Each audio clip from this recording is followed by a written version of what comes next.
episode 428, compound episode. Stevesmi here, and the Rickster, Ricky V, as in Verconi Rock. What's up, buddy? How you doing? Hey, what's up, Steve? What's up, guys? How's everybody doing out there? So today we're doing a compound episode, guys, but this is going to be a really cool episode. This is one you're going to want to save, for your Super Bowl parties, whatever sport you like to watch, football, baseball, basketball, soccer, as they call it, football, they call it in your side of the hemisphere, Rick. And we're going to talk about healthy foods that you can have at your sports parties when you invite people over, and then also tailgating. So, we're going to talk about that, and we're going to try to show you ways that you can still eat healthy and still eat delicious food for your situations that you're in. If you're ever inviting people over or you ever go to a tailgate. So, let me start it off a little bit, Rick, with tailgating. So what tailgating is, people may not know what it is, but a lot of times for football, one of the things that I like to do personally when I'm going to a football game is get there early. Now, why would you get there early, Steve? Well, you get there early so you don't have to deal with the traffic. You've got 60, 70,000 people going to the stadium. The roads are going to be jammed. So rather than everyone showing up right before the game starts, get there early. So if the game's at 1 o'clock, the football game's at 1 o'clock, which is usually what most football games start. You want to get there at 11. You get there a couple hours before. You get a good parking spot with some space. And then now you got 2 hours to burn before the game. Now, you want to give it like a half hour to walk to the stadium, go through the security, scan your tickets, and then go get to your seat, right? So you got an hour and a half, okay? A good hour and a half. Now, during that hour and a half, tailgating, very, very popular to do. So one of the things I like to do is get there. I got an hour and a half. I take a little grill with me. I get the charcoal, and then I will put that charcoal, behind my car. And then I will light that sucker up, let it go ahead and burn. Once the flames start dying out, then that's pretty much the time where I can start throwing stuff on the grill. So what I like to do is I'll get beef, nice fatty cuts of beef from that are pasture raised, and make them into patties ahead of time. And then I throw them on the grill and just slow cook them with and close the grill, have the little eyes on the grill open so some smoke can leave. And I'll slow cook them on each side. I'll also prepare some guacamole ahead of time. And then I'll have the guacamole for the burgers, and I'll get some lettuce wraps. And then I'll have the lettuce wraps to use as my bread. This way I'm not using, processed garbage, in terms of bread. And then you can get, tomatoes or whatever else you want to add to your burger. I'm not an onion person, so I won't add onion, but I like tomato, so I add some tomato to it. And then you just chill. You chill, you enjoy the tailgating. There's other fans there and stuff. You can, have some fun with them, and it's a really good experience to do the tailgating before a game. And it kind of, it's nice. It's your opportunity to kind of, get there early, take your time, don't be in a rush. I don't like to show up at the last minute to these types of events. I like to get there early, get my parking spot, have plenty of time. And then, once you're done eating, put everything away, and then you can just walk to the game and take your time. And so it's a really enjoyable experience. So those of you out there who go to games and you're like one of those people, you just show up 10, 15 minutes before and just go to the game. No, show up early. Just enjoy it. Do some tailgating. And that's a really healthy little recipe that I just told you guys that you can eat before the game. And it's nothing wrong with it. It's all natural ingredients. So Rick, tell us a little bit about your ideas for sporting events. So I like to keep six-pack abs year round, but I also like to cook and participate in family events special occasions, and I don't like to not be able to eat the same or close to the same things everybody else is eating. So I'll give you guys some tips for that barbecue, for that special occasion where you need to, where you don't want to just have to say no the whole time, but you also don't want to take too many steps back on your progress in your gym grind. So let me start. These kind of occasions usually don't come unannounced. We usually have at least a week's advance knowing we're gonna be at a place where we might sin with the food. We might sin a little bit and have some more. So you prep for that shit. So if I know Sunday I'm meeting up with Steve and the boy and the bros, and we're going to tailgate in with the bros, right? Then I know, like, hey, Steve's a power lifter. He doesn't care about, stuff in his face, but I'm trying to keep abs year round, trying to keep it lean. So here's what I do.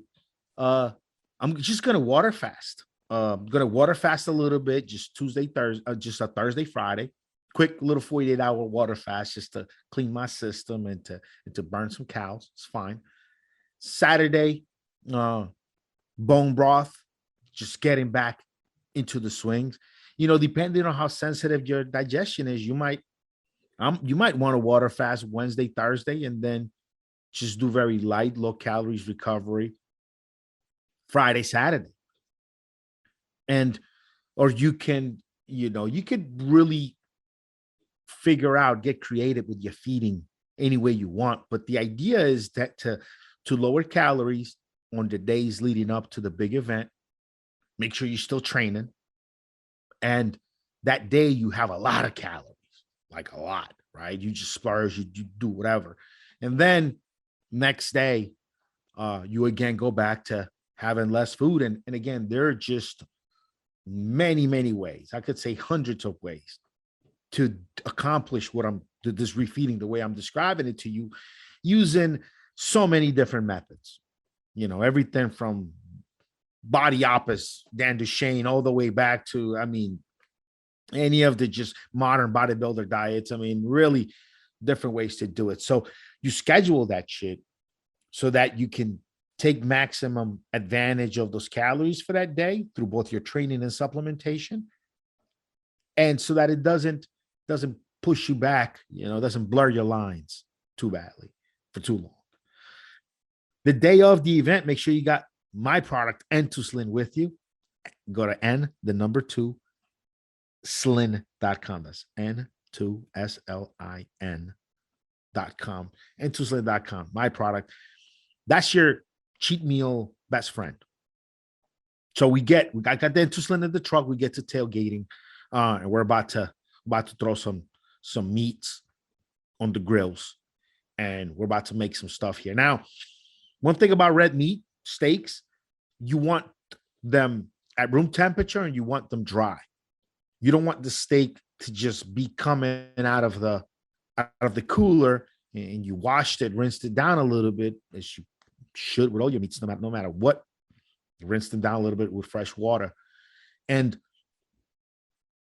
you can't throw it on there. If it's wet on the outside with water, and if it's cold on the inside, you're gonna have a very hard time making it just right, getting it just to the right cooking level you need it. So make sure that it's dry. You can use paper towels to dry it on the outside. And I do this with red meat, with my steaks, after I've rinsed them with water. And you want to make sure that it's at room temperature. That way you get a nice sear, a nice seal on the outside of the meat, which locks in a lot of that moisture. That's the reason you need it to be dry. So it locks in some of that moisture. And then also you need it to be room temperature because you want to be able to get a nice gradient, kind of cooked on the outside, a little bit pink in the middle, however you like it. And the only way to do that is the whole of the meat needs to be the same temperature. If it's cold, you're going to burn the outside and the inside will be raw. It's happened to a lot of people with their burgers, with their patties, whatever. Hot dogs, make sure you get, kosher. I like the kosher hot dogs, Hebrew National. full beef, 100% beef hot dogs, like that stuff. I'm salivating as I'm talking about it. Lettuce is your best friend because you could substitute bread with lettuce. So that day you might splurge on a lot of stuff, and let's say you don't want to lean into the bread too much. And I want to talk about this part. Even if you're going to have a lot of food that day, even if you might have a couple of chips with guac and ranch dressing here and there, like whatever you might do, if you can avoid it, don't indulge in the sodas or the alcohols, the beers.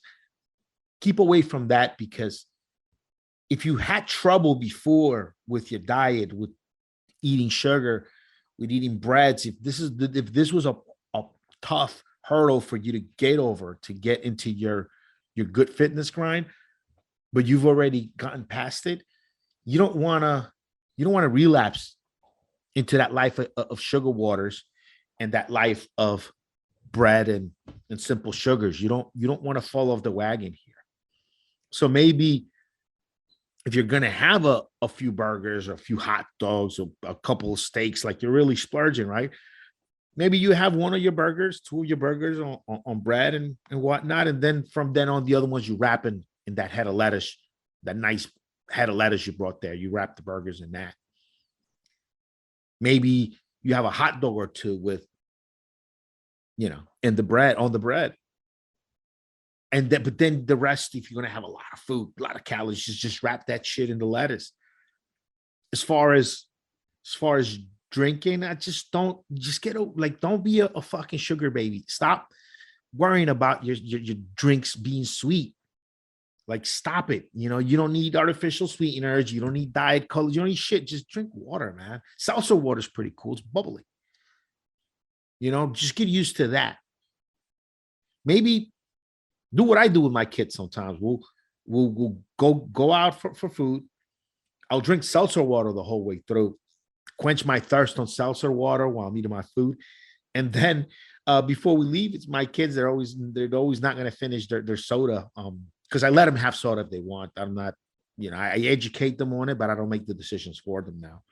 I'll have a little bit of the soda at the end, and I'll get off the table with a sweet taste in my mouth. And it's just fine to me. So maybe you have a little swag of soda once you've quenched your thirst. Get a big water jug with ice, stays cool, and bring that for your trip. And that's your water jug for the trip. And I promise you, if you keep drinking out of that water jug, you'll be less likely to overeat or drink sodas or drink alcohol. A lot of times you might literally be thirsty and you see a beer there, you see a soda there, and you might just grab it and drink it. But if you've been drinking water all the way through, you'll just have an extra point to a willpower to get through it. Make sure before you have your foods, my insulin, about 20, 30, 45 minutes before you start having food, just have 2-3 capsules. Make sure you definitely, if you take 3 capsules, make sure you definitely eat 30 to 45 minutes after you take them, or you might feel your blood sugar drop. You really want to get those calories in there. And then as you eat, every couple of hours, just throw in a couple more insulin, running with the food is fine. You've already had some before you started eating. It's kind of activated, and now just keeping it going with what you're ingesting now. And splurge, enjoy the time.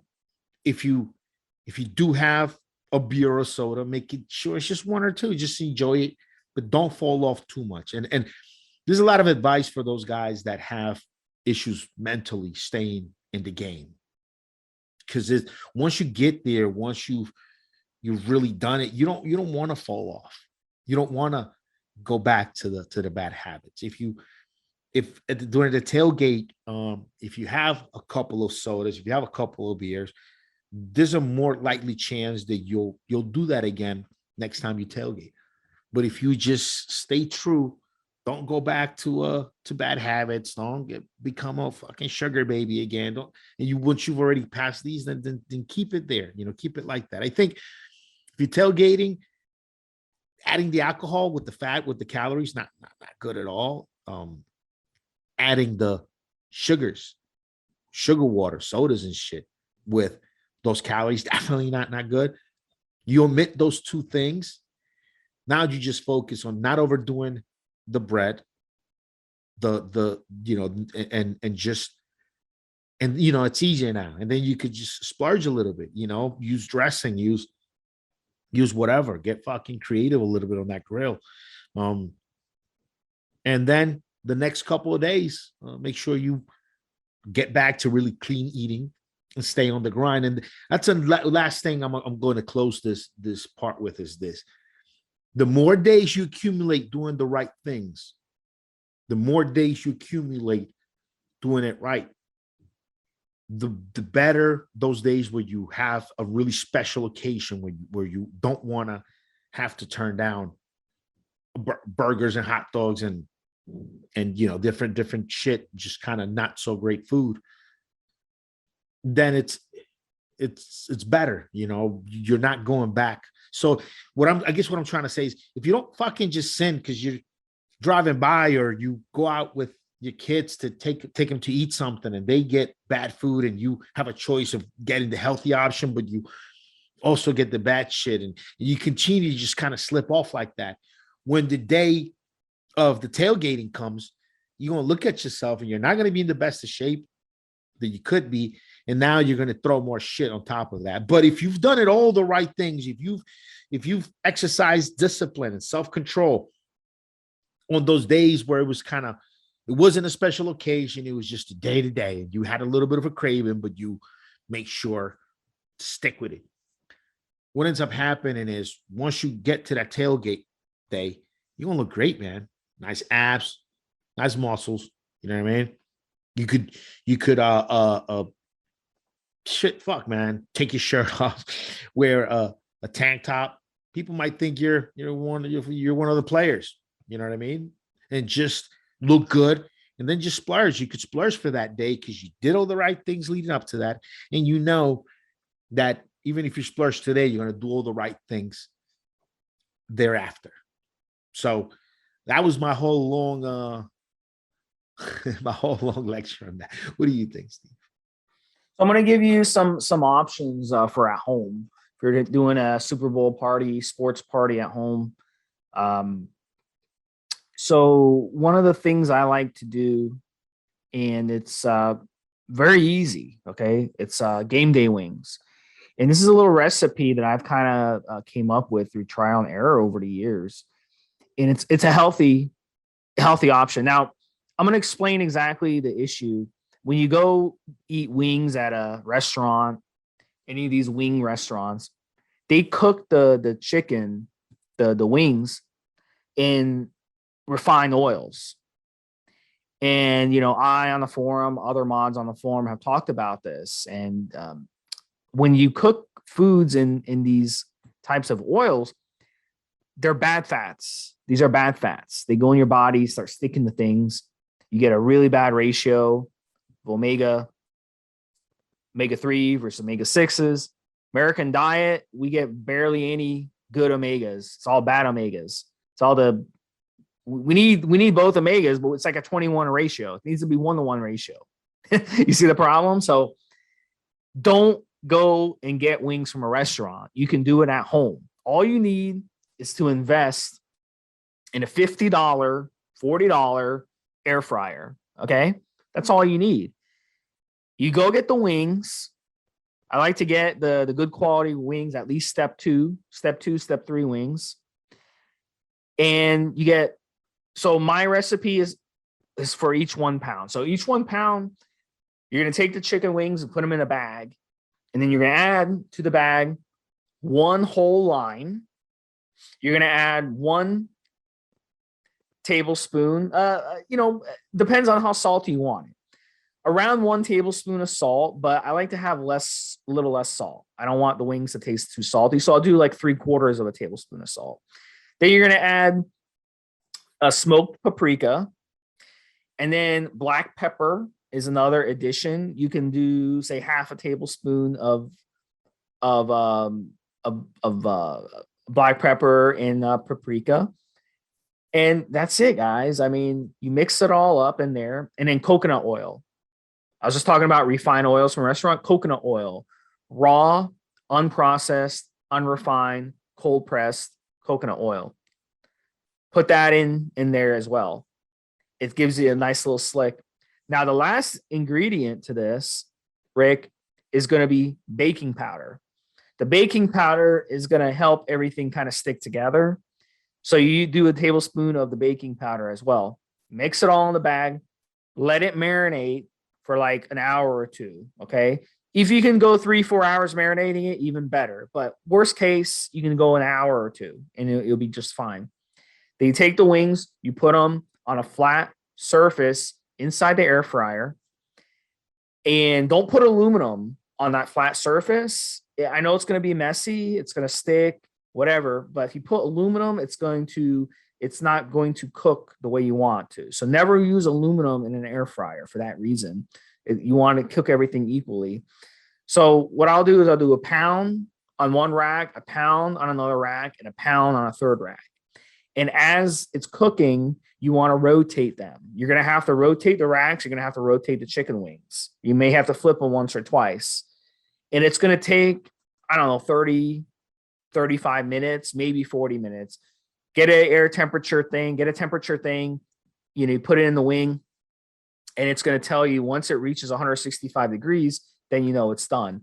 Another little tip, I would separate the drumstick wings from the flat wings. Basically cook all the flat wings on their own rack and all the other wings on their own rack, because the flat wings are obviously going to cook quicker. So that will make it a hell of a lot easier. But this is stuff that you can cook for your party and put it in front of your guests, even guests that aren't accustomed to eating healthy food. And I tell you, they're going to love it. They are going to love it. They're gonna ask you, where did you get these wings? What wing place did you get these wings? They're delicious. And they're healthy and they're delicious. So you don't have to eat any type of junk food for your parties. You don't have to do that. You can eat healthy and still eat delicious foods like this. This is what I'm trying to teach you guys. And down the line, I'll definitely, hopefully be able to put this recipe up on in an article on the forum down the line. But for now, I'm going to link my guacamole recipe, which is a thing that you can add to your wings, where people can dip the wings in guacamole if they want to dip it into sauce. So I'm going to link my guacamole recipe for you guys. So Rick, give us one more tip for a party. What would you do for a party that would be healthy, that guests would actually eat, that aren't health freaks?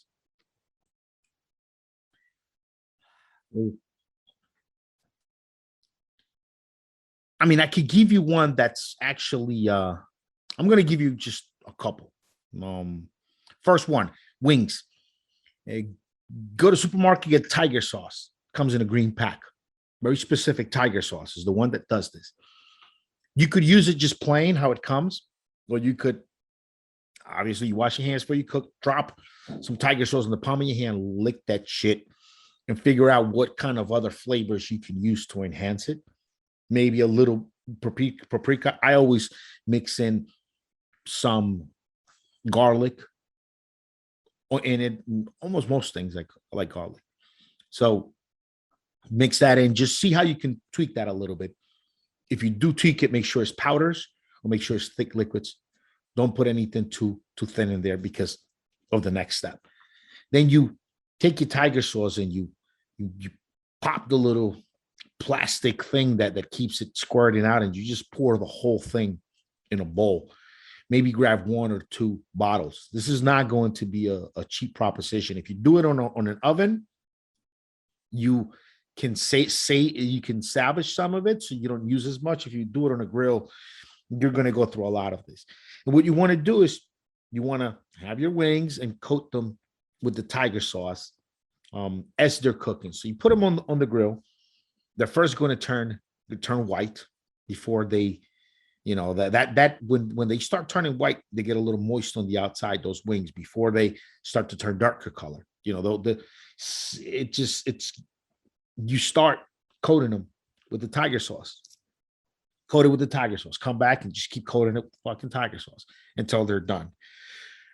Once you grab these wings, they're going to be like, when you have a caramel glazed apple, there's going to be a glaze on it, just a nice, tasty glaze right around that wing. You could drop a little curry in your tiger sauce beforehand. You could drop a little curcumin in your tiger sauce beforehand. You know, just enhance a flavor that's more familiar to you. You could put cilantro paste in there if you want. There's even some cilantro concentrate powders, or you could just really fine, chop really fine, fresh cilantro in there if you want. But, you know, obviously you got to be prepared for it. Maybe throw the cilantro. If you're going to use fresh cilantro, just put it in like a garnish, like put it in at the top at the end. Those wings are just incredible. And they're very, very, I mean, it's just one of the, when I want to sit there and kind of make something good, that's one of the ones I really like doing. I'll give you a really bad kind of recipe. This is a bad one. Like, it's not that healthy, but people will enjoy the fuck out of it. And everybody's going to ask you how you made this. They're going to say, hey, Steve, how the fuck did you make this, man? This is incredible. So here's what you do. It's a Cheeto recipe, right? Here's what you do. There's some ingredients that are not fully required, but will help. The required ingredient that you need to make what I'm about to tell you, you need guava paste. You need to go to the Spanish supermarket, order this shit online, get some guava paste. And in Colombia, they call it bocadillo. You know, you just get some of that guava paste. So get a nice chunk of guava paste. The other thing you want, but it's not required, but it'll give you a little extra cool flavor, is pony malta, or the malt. It's called a pony malt drink. And again, you get that shit at Spanish, you know, the Spanish supermarkets. A lot of you guys have it nearby. If not, just like Google pony malt and then put an A at the end of malt. 2 words, pony malt, and you might even be able to order it to come to your house. But it's not that necessary. You take the guava paste, right? You put it, before you even put the guava paste in there, you take up a pan and you put some Coca-Cola in the pan. Just enough to just cover it a little bit. How much? Depends on how you like to cook. We're going to cook out most of this Coca-Cola anyway. A little bit of Coca-Cola. If you can get some black beer, like a Heineken draft, it gives it an additional just crazy flavor. You throw some of that in there. Throw a couple of spoonfuls of butter in that mix.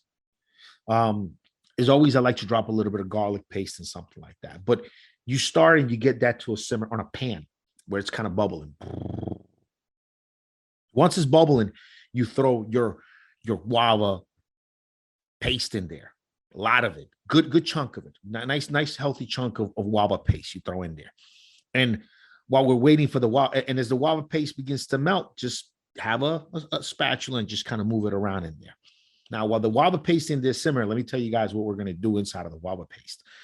You're going to get those little tiny sausages, or the little hot dogs that come in the pack, the little kind of fingerling little hot dogs.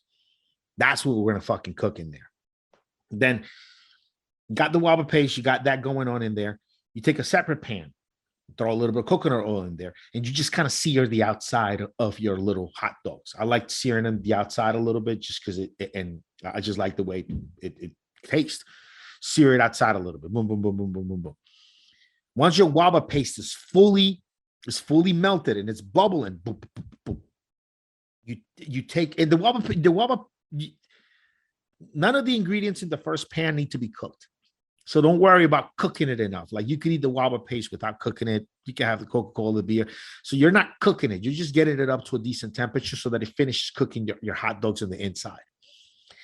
Then you take the hot dogs, you throw them in the pan where you have your melted guava paste that you melted on Coca-Cola, draft beer, like a draft Guinness, some pony malta if you could find it, pony malt, and butter.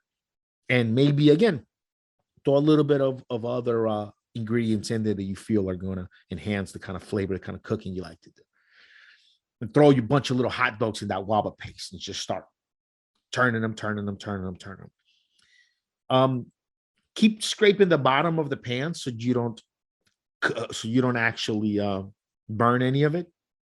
Keep the heat kind of medium high a little bit so that it's still carbon is still going. And once the guava paste dries up just a little bit, it's going to coagulate. It's going to get really nice and tight once it cools down. It's as hot as in the hot liquid is going to be, it's still going to move around more.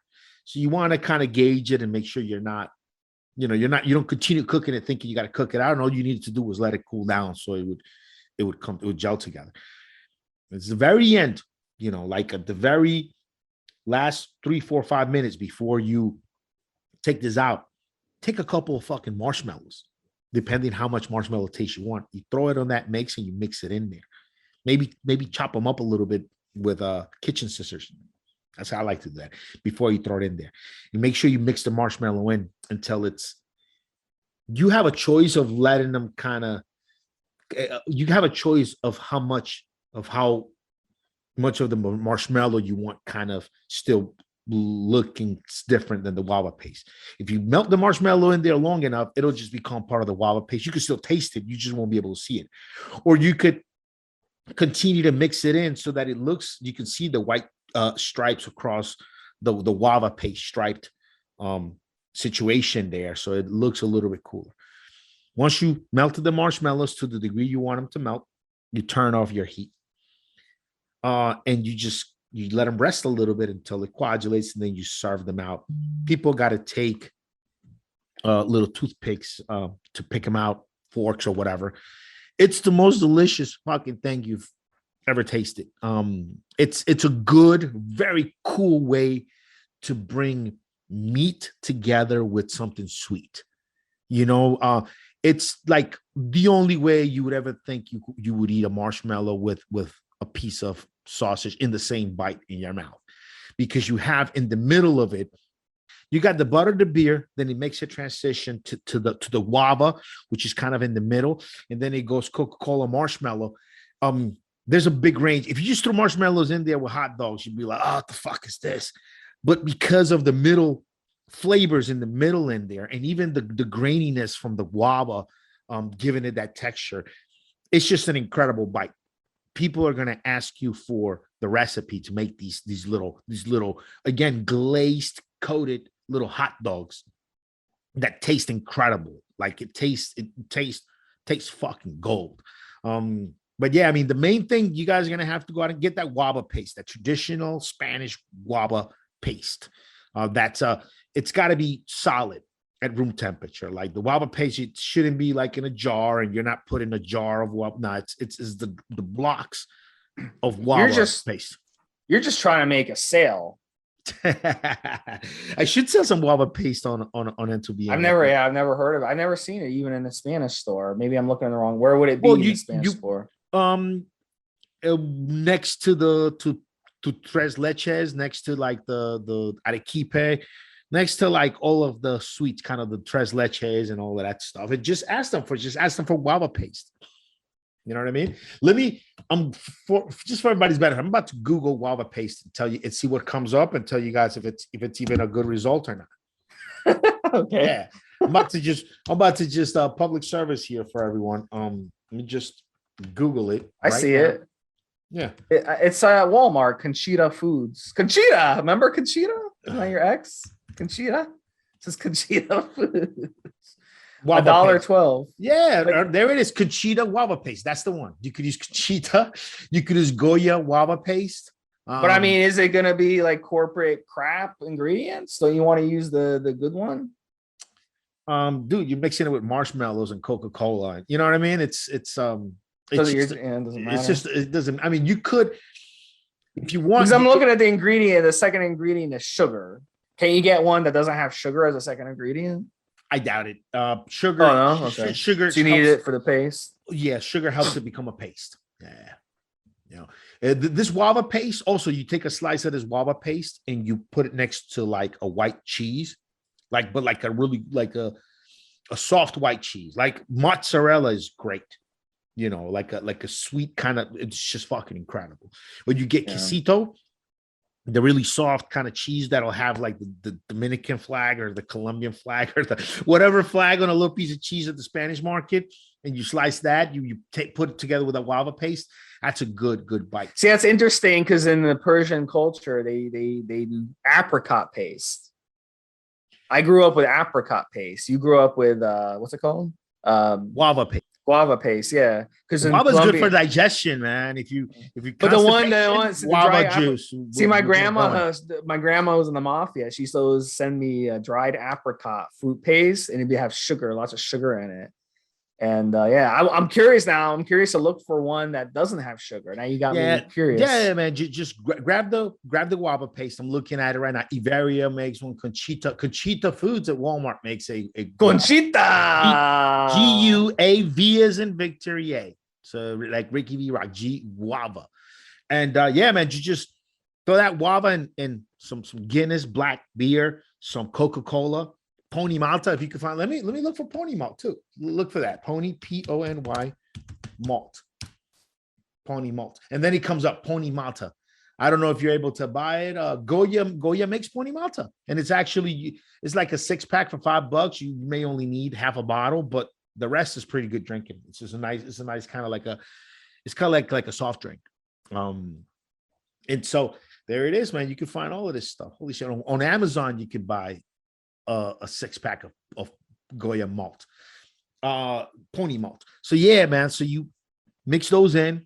That's where you melt your guava paste on. At spruce it up with other spices if you like. But if you get the little sausages, they already come kind of spiced up, and it's that transition, that coming over from the sausage to this guava paste that's really good. And again, just throwing marshmallow with a sausage, it would just thinking about it, right? But the fact you've got all of those middle ingredients that are both have some bitterness to it, some sweetness to it, have like, it really brings the taste together where you have like these little sausages that are coated in like the perfect sweet tone. I mean, it's great. It's awesome. This is one of the best cheat foods that I've kind of developed the last couple of years.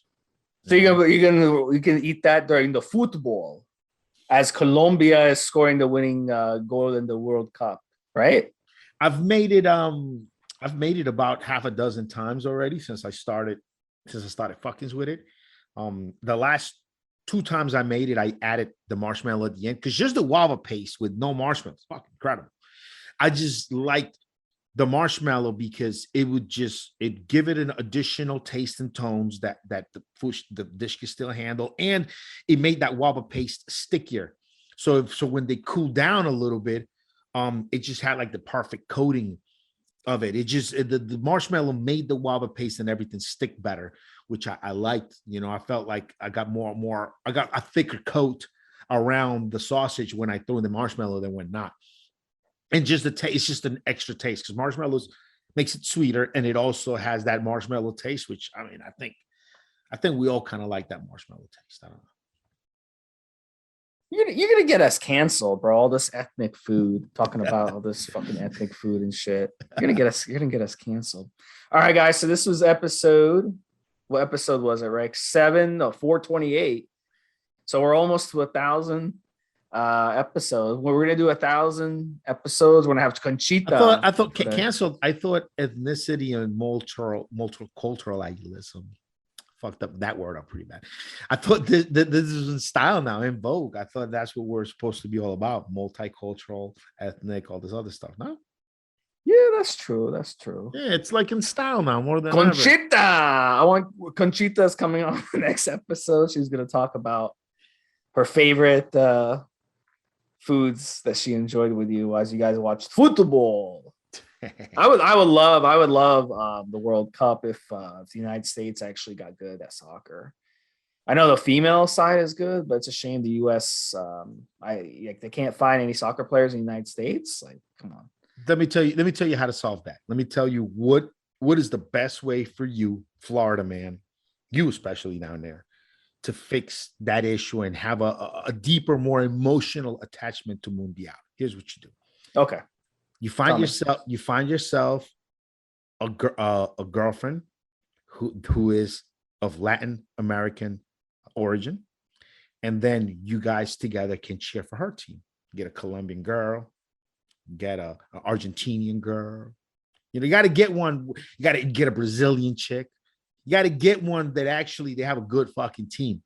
And then you can even wear a Brazil shirt if you go with your girl to the restaurant, to the Brazilian restaurant to watch the game in the big screens and scream with the flag. Like you become, it's like you're drawing the Brazilian from her like a vial, like when you draw the juice from a vial, right? So just kind of, so that's what you do. Get yourself Colombian, Brazilian, Argentinian, best soccer team. Mexicans put out a good team every once in a while. Might get yourself a Mexican girlfriend. Get one of those, and then, bro, Mundial comes around every 4 years, dude. You already got a good team you could cheer behind. What do you think?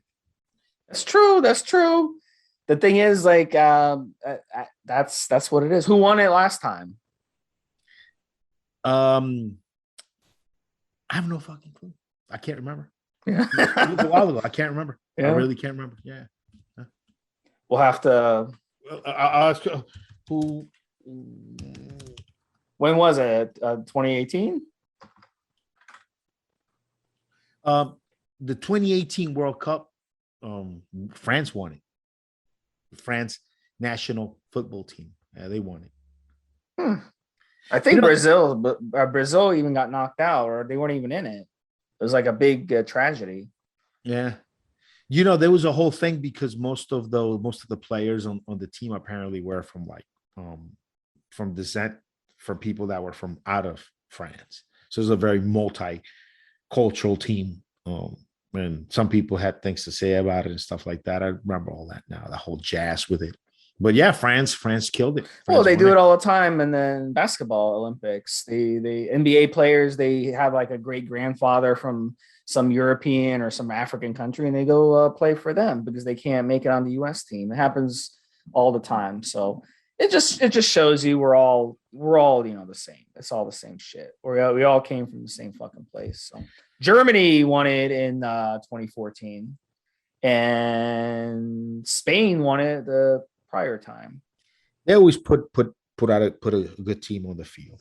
So and then Italy was in 2006. Yeah. Brazil was 2002. So Brazil hasn't won it in a long time. That's why but they're always in the running. They're always in the running. You'll be excited enough until they break your heart. Ronaldo was the guy who was the top player in those days. Ronaldo. 1998, it was France, and Brazil was the runner-up. So a lot of the players that play in professional teams in the U.S. go back to their homeland to play for their teams there. So what happens is ends up happening a lot. Yeah, it's cool for sure. So yeah, definitely, guys. So yeah, we hope you guys, like I said, I'll link the guacamole recipe. Rick, if you want to link your recipe, you can add it to the show notes. We'll have more recipes in future episodes, guys. Come on the forums. If you have a question about food, come on the forums, guys. We will talk about it. Everything you put in your body makes a difference, guys. So come to the forum and ask anything you'd like. So talk to you guys next week. Enjoy it. Take care. Have a good one, Steve. Have a good one, guys.